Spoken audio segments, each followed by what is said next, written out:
36 چونکہ نیکی کا کم سے کم اجر اللہ تعالیٰ کے ہاں جو ہے وہ 10 گنا ہوتا ہے، تو 360 دن ہو گئے، سال کے دن پورے ہو گئے، تو گویا کہ اگر 30 دن اس کے 35 یا 36 روزے اگر سال میں ہو گئے تو گویا کہ پورے سال کے روزوں کے وہ ہم وزن ہو جائے گا۔ نفلی روزے کے ضمن میں یہ ایام 20 کے روزے جو ہے وہ بہت اہم ہے، اور اس کے لیے خصوصی تاکید بھی ہے، اور جیسا کہ میں نے آپ کو بتایا تھا ابتداءً یہی فرض کیے گئے تھے۔ ایام معدودات، یہ معدودات جو ہے یہ 2 3 4 دن کے لیے ہی آ سکتا، 30 دنوں کے لیے نہیں آ سکتا۔ جیسے کہ ایام معدودات حج میں مینا میں قیام کے لیے بھی ایام معدودات آیا، وہ بھی 2 دن یا 3 دن کا قیام ہوتا ہے مینا میں، 11ویں 12ویں زیادہ 13ویں، اور تو ان کی اہمیت ہے، اس کو کنٹینیو کیا گیا ہے۔ اور چونکہ نیکی کا اجر جو ہے وہ 10 گنا ہوتا ہے، تو اس حوالے سے 3 دن کا روزہ گویا کہ پورے مہینے کا روزہ شمار ہو جائے گا جو شخص اس کی پابندی کرے۔ دوسری صورت یہ ہے کہ ایک شخص جو ہے مسلسل 3 دن کے نہیں رکھتا ہے تو ہفتے میں 2 رکھ لیا کرے، پیر اور جمعرات کے روزے۔ جمعے کا روزہ جو ہے اس کو روکا گیا، منع کیا، اس لیے کہ جمعہ جو ہے وہ ایک طرح سے عید المسلمین ہے، الجمعہ کو عید المسلمین، تو اس میں جیسے کہ عیدین میں جو ہے، عیدین میں تو حرام مطلق ہے، لیکن جمعے میں یہ نہیں کہ حرام مطلق ہے، لیکن یہ کہ پسندیدہ نہیں ہے۔ البتہ ایام 20 کا جو شخص عادی ہے روزے رکھنے کا، ان میں کبھی جمعہ آ جائے تو کوئی حرج نہیں کہ جمعے کو بھی رکھیں گے۔ یہ ہے نفلی روزوں کے بارے میں۔ باقی یہ کہ چونکہ اس میں بھی نوٹ کیجئے کہ چونکہ رمضان کے روزے کے بعد بھی 6 روزے شوال میں ہوتے ہیں، وہ جو ہے اسی لیے فرمایا کہ جو 6 روزے شوال کے بھی رکھ لے گا وہ گویا کہ صائم الدہر شمار ہوگا۔ 30 یہ 6 اور 36 ہو گئے، 10 سے ضرب یہ پھر 360 ہو گئے۔ اس حوالے سے اگر آپ وہ رکھنا چاہیں جو بھی اس کا ہو اپنے ذوق کے مطابق، وہی ایام 20 کہلاتے ہیں۔ 13 14 15 ایام 20 اس لیے کہلاتے ہیں کہ اس کی راتیں روشن ہوتی ہیں، 13ویں کا چاند، 14ویں کا چاند، 15ویں کا چاند، تو راتیں روشن، تو یہ ابیض کی جمع 20 ہے، ابیض کہتے ہیں سفید، یہ سفید راتیں ہوتی ہیں، تو اس طرح سے روح بیدار ہوگی تو وہ پیاس جو اس کے اندر اب پیدا ہوئی ہے وہ کدھر متوجہ ہوگی؟ اپنے پروردگار کی طرف۔ یہ ربط ہے اگلی آیت کا، آپ پڑھیے وَإِذَا سَأَلَكَ عِبَادِي عَنِّي فَإِنِّي قَرِيبٌ۔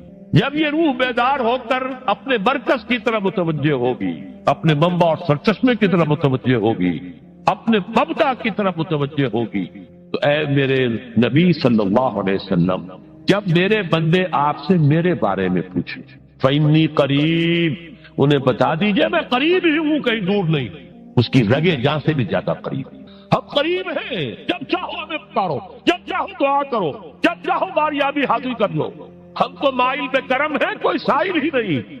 ہم تو ہر روز رات کے آخری گھڑیوں میں سمائے دنیا تک نزول فرماتے ہیں، اور ہماری طرف سے پکارنے والا پکارتا ہے حل من مستغفر فاغفر لہ، ہے کوئی استغفار کرنے والا کہ میں اسے بخش دوں، ہے کوئی مانگنے والا حل من سائل فاعطیہ، ہے کوئی مانگنے والا جسے میں دوں۔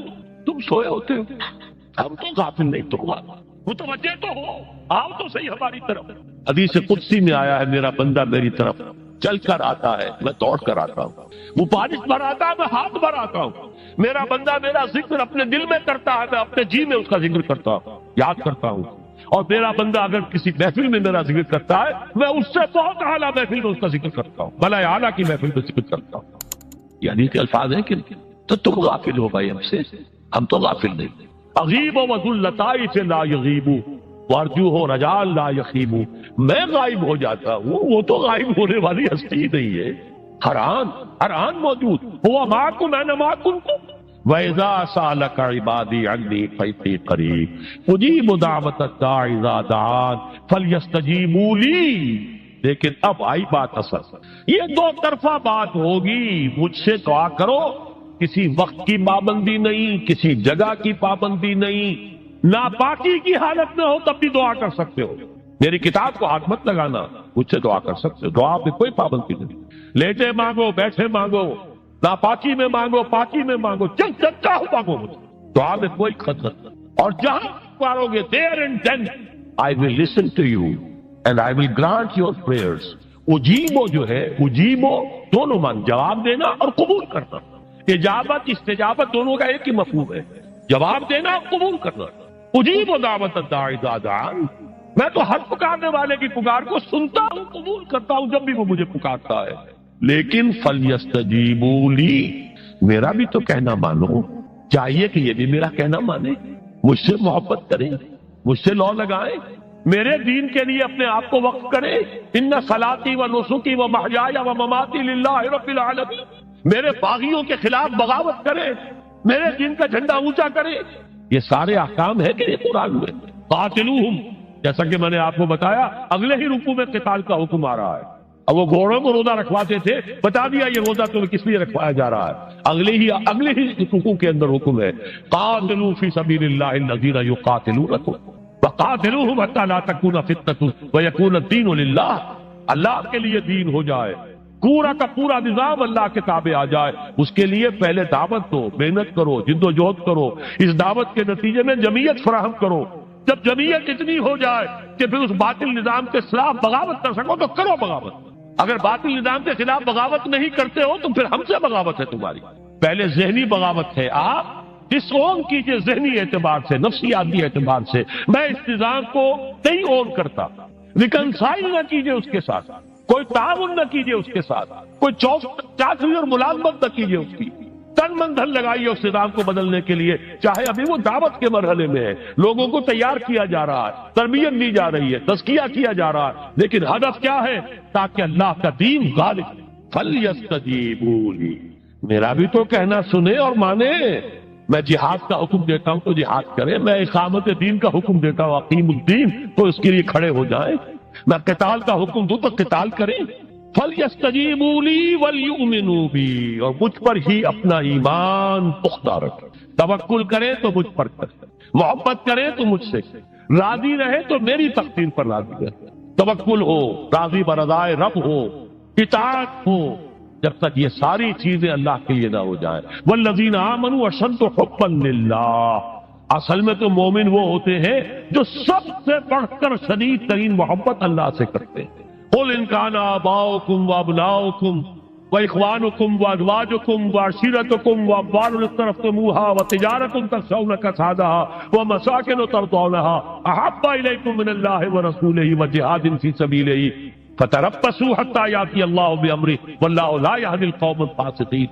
اے نبی ان سے کہہ دیجئے, اگر تمہیں اپنے باپ, اپنے بیٹے, اپنے بھائی, اپنے اسپاؤسز, بیوی کے لیے شوہر, شوہر کے لیے بیوی, اور رشتے دار, اور تمہارے وہ مال جو تم نے بڑی محنت سے جمع کیے ہیں, تمہارے وہ کاروبار جن کا تمہیں اندیشہ ہوتا ہے کہ کساد بازاری نہ ہو جائے, کہیں پر جو ہے ریسیشن نہ آ جائے, اور تمہارے وہ مکان اور محلات جو تم نے بنائے ہیں, اگر یہ 8 چیزیں محبوب تر ہیں اللہ سے اور اس کے رسول سے اور اس کی راہ میں جنگ کرنے سے, جہاد سے, تو جاؤ دفعہ ہو جاؤ, بیٹھو وہاں, یہاں تک کہ ہم اپنا فیصلہ سنا دے. اور اللہ ایسے فاسقوں کو, ایسے ناہنجاروں کو ہدایت نہیں دیتا. یہ ہے قرآن, آیت نمبر 24 سورہ توبہ. فَلْيَسْتَجِيبُوا لِي وَلْيُؤْمِنُوا بِي لَعَلَّهُمْ يَرْشُدُونَ. اب وہ لفظ آ گیا رشد. دیکھیے پہلے آیا تھا لَعَلَّكُمْ تَتَّقُونَ. روزہ, مجرد روزہ تقوی پیدا کر دے گا, ضبط نفس. اور ضبط نفس بھی وہ جو حکم خداوندی کا تابع ہے. یہ روزے کی ریاضت ہے, روزے کی ریاضت کا حاصل. رمضان کے روزے کے ساتھ قیام اللیل کا 2 گنا پروگرام, دن میں روزہ, رات کا قیام, قرآن کے ساتھ. اس کا پہلا نتیجہ کیا ہے؟ لعلکم تشکرون, تاکہ قرآن کی عظمت منکشف ہو جائے, قرآن کی قدر و قیمت سے تم آگاہ ہو جاؤ, تمہیں معلوم ہو جائے کتنی بڑی دولت ہے جو اللہ نے دی ہے. اور آخری بات یہ, جب تمہاری روح بیدار ہو جائے گی, اپنے مالک کے ساتھ ہم کلام ہوگی. اسی کا نام دعا ہے. دعا ہے جس کے بارے میں حضور نے فرمایا الدعاء اخ العبادہ, یہ عبادت کا جوہر ہے. الدعاء هو العبادہ, دعا ہی تو اصل عبادت ہے. یہ دعا ہی تو ہمیں میسر نہیں ہے. 17 رکعتیں پڑھنی ہیں ہم نے عشاء کی, لیکن اللہ کے ساتھ کوئی لوگ نہیں لگی, ادھر کی ادھر کی سوچیں آ رہی ہیں. 17 رکعتیں پڑھی ہوں یا 7 پڑھی ہوں, 10 پڑھی ہوں, آپ کو اجر ملے گا, لیکن آپ کو دعا نصیب نہیں ہوئی. دعا کب ہوتی ہے؟ بقول اقبال, یہ جو میرے اندر ہے فائنائٹ ایگو, انائے صغیر, انا میں, یہ چھوٹی سی انا ہے. اس انائے کبیر, اس انائے کبیر کے لیے سب سے بڑی جو مظہر آیت ہے قرآن مجید میں وہ سورہ طٰ, اننی انا اللہ لا الہ الا انا, میں ہوں وہ اللہ جس کے سوا کوئی نہ. اننی انا اللہ لا الہ الا انا, یہ ہے فاعبدنی واقم الصلاۃ لذکری. یہ انائے کبیر ہے, انفائنائٹ ایگو, اللہ طبق انا، اور یہ چھوٹی سی انا ہے، انا میں، جب یہ انائے صغیر انائے کبیر کے روبرو آتی ہے، ہم کلام ہو، یہ ہے دعا۔ اگر یہ جاگی ہی نہیں، بیدار ہوئی نہیں، ہم کلام ہوئی نہیں، تو وہ دعا تو حاصل نہیں ہوئی، مخ عبادت جو ہے، جوہر عبادت کا حاصل نہیں ہوا۔ ہاں ایک شکل ہے عبادت کی، مراسم عبودیت ہے، یہ اشکال ہے، رہ گئی رسم ادا روح بلالی نہ رہی، فلسفہ رہ گیا تلقین غزالی نہ رہی، ایک شکل ہے، تم نے کر لی، اجر ملے گا، آخر وقت نکالا ہے، آپ اللہ کے سامنے کھڑے ہوئے ہیں، اجر سے محنت کا جو اجرت وہ دے گا، لازماً اس پر بھی دے گا، لیکن حقیقت صلاۃ کوئی اور شے۔ اسی لیے کہا محمد رسول اللہ صلی اللہ علیہ وسلم الصلاۃ معراج المومنین، اہل ایمان کے لیے یہ معراج کے درجے کی شے ہے۔ معراج میں مکالمہ ہوا تھا، التحیات للہ والصلوات والطیبات، یہ حضور نے فرمایا، السلام علیک ایھا النبی ورحمۃ اللہ وبرکاتہ، کس نے کہا؟ اللہ نے فرمایا، السلام علینا وعلی عباد اللہ الصالحین، حضور نے فرمایا اس سلامتی میں تمام اللہ کے نیک بندوں کو شامل کر رہا ہوں، سلامتی مجھ پر بھی ہو اور تمام اللہ کے نیک۔ یہ مکالمہ ہے، مخاطبہ ہے، جب تک یہ مکالمے اور مخاطبے کی شکل نہیں، اگر وہ انائے صغیر جاگی ہی نہیں، سوئی ہوئی ہے، بے ہوش ہے، پڑی ہوئی ہے، سسک رہی ہے یا مر چکی ہے، روح مر بھی جاتا ہے، جسم زندہ ہے، روح مر، جسم جان کے ساتھ زندہ ہے، حیوان انسان زندہ ہے، انسان مر چکا، اس لیے قرآن کہتا ہے نبی یہ مردہ ہے، اموات غیر احیاء، یہ نہیں سنتے ہیں، یہ آپ کو سمجھتے ہیں آپ کے یہ بڑے غور سے سن رہے ہیں، نہیں سن رہے ہیں، یہ تو مردہ ہے، روحانی طور پر مردہ ہے، ان کی روح مر چکی ہے، یہ تو حیوان رہ گیا ہے زندہ صرف، یہ چلتے پھرتے مقبرے ہیں، یہ چلتے پھرتے تعزیے ہیں، اس کے سوا کچھ نہیں۔ یہ ابو جہل کون ہے اور ابو لہب کون ہے؟ یہ حیوان ابو جہل ہے اور حیوان ابو لہب ہے۔ ظاہر بات ہے کہ آنکھ تو کتے کی بھی ہے اور بلی کی بھی ہے، اور کان کتے کی بھی ہے، بلی کے بھی ہے، کتا بھی دیکھ کر گاڑی آ رہی ہے تو اپنے آپ کو بچاتا ہے، تم نے بچا لیا تو کون سا بڑا کمال کیا۔ وہ اندر کا انسان مر چکا ہے، یہ انسان اندر کا روحانی وجود یا مر چکا یا سسک رہا ہے یا دبا ہوا ہے، بے ہوش ہے، یہ بیدار ہو اور ہم کلام ہو۔ افلاک سے آتا ہے نالوں کا جواب آخر، کرتے ہیں ستاب آخر، اٹھتے ہیں حجاب آخر، آتا ہے اللہ جواب دیتا ہے۔ اجیب دعوت الداعی اذا دعان، روحانی کان کھلے ہو تو تم جواب سنو گے، ان کانوں سے نہیں۔ وہی جب محمد پر آئی تھی ان کانوں سے نہیں آئی تھی، وہ دل پر اتری تھی براہ راست، فإنہ نزلہ علی قلبک، ان کانوں کا ان آنکھوں کا سوال نہیں ہے، وہ دل پر براہ، روح ہے محمدی پر، یہ روح، اسی لیے وہی کو بھی روح کہا گیا ہے، لانے والا بھی روح، اور روح الامین جس پر لایا گیا وہ بھی روح محمدی، جس کا مسکن ہے قلب محمدی، اور جو لائی گئی وہ بھی روح ہے۔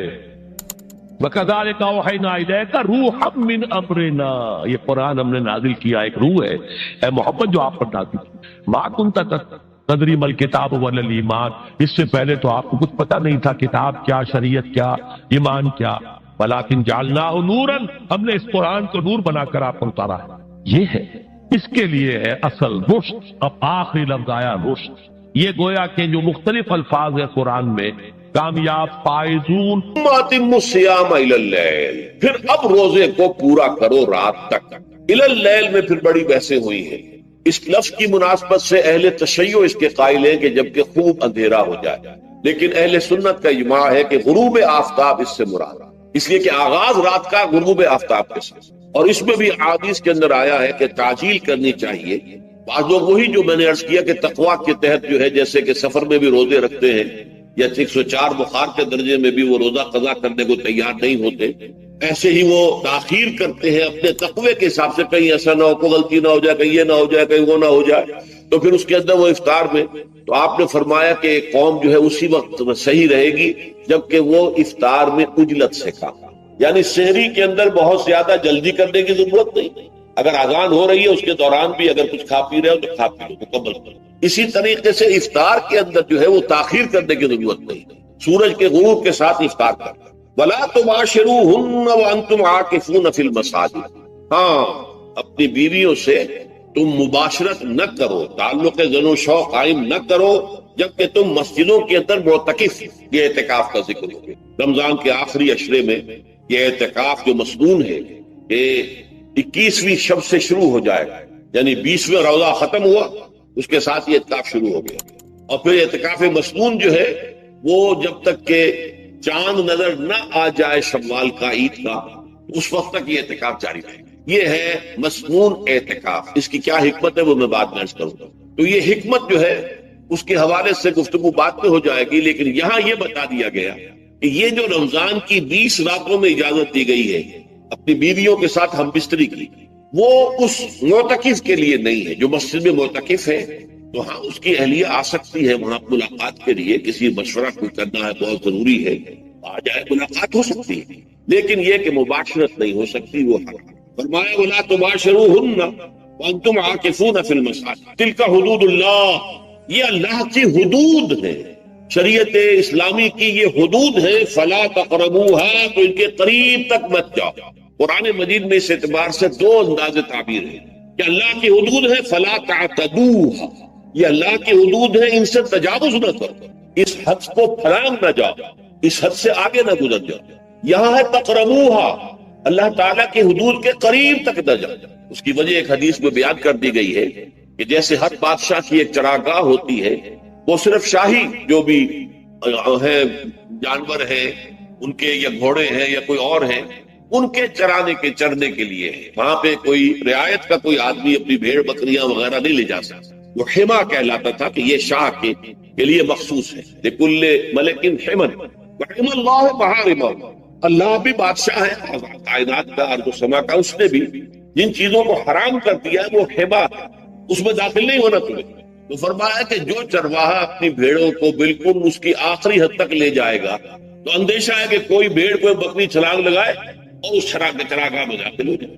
اس لیے کیپ اینڈ ڈسٹینس، ایک فاصلے پر رہو۔ احتیاط کا تقاضا یہ ہے کہ اس آخری حد کے قریب نہ جاؤ، فلا تقربوها، اس کے قریب نہ جاؤ۔